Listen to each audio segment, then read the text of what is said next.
வந்து சண்டே ஸ்பெஷலுங்க. அதனால் கொஞ்சம் லேட்டாக தாங்க எந்திரிச்சோம். எந்திரிச்சோடனே நம்ம இதயரசன் தாங்க ஜாலியாக விளாண்டுட்டு இருந்தான். அவங்கூட கொஞ்ச நேரம் எல்லோரும் விளாண்டங்க. அப்புறம் விளாண்டுட்டே இருக்கும்போது ஒய்ஃப் வந்துங்க போய் மீன் எடுத்துகிட்டு வாங்க அப்படின்னு சொன்னாங்க. சரின்னு சொல்லிவிட்டு நானும் கிளம்பிட்டேங்க. மீன் மார்க்கெட்டு கொஞ்சம் பக்கமாக தாங்க இருந்துச்சு. போய் பார்த்தேங்க. எல்லாமே கொஞ்சம் ஃப்ரெஷ்ஷான மீன் தாங்க வந்துருந்துச்சு. எல்லாமே கடல் மீன் தாங்க.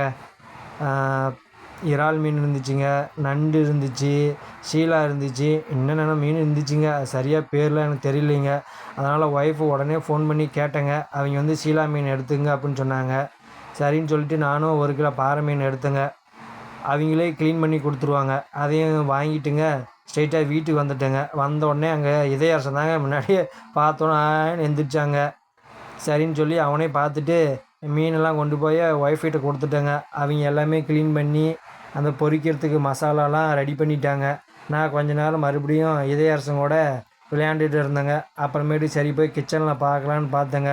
தம்பிக்கு வந்து காலையிலே ஈரல் எடுத்துருந்தேங்க, அதை ரெடி பண்ணிட்டாங்க. அப்புறமேட்டு மீன் பொரிக்கிறதுக்கு மசாலா ரெடி பண்ணிட்டாங்க.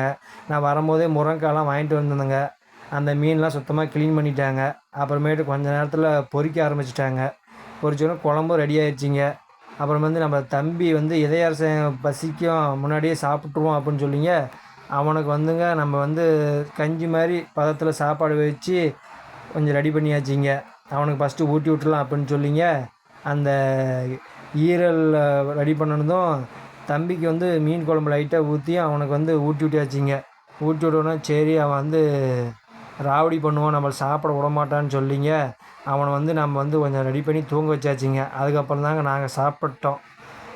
நம்ம வந்து மீன் குழம்புங்க, மீன் பொரிச்சது, அப்புறம் கொஞ்சம் ஈரல் கிரேவி இது எல்லாமே இருந்துச்சுங்க. நாங்கள் உக்காந்து நான் என் ஒய்ஃபு, தம்பி கோகுல் எல்லாமே உட்காந்து நல்லா சாப்பிட்டேங்க.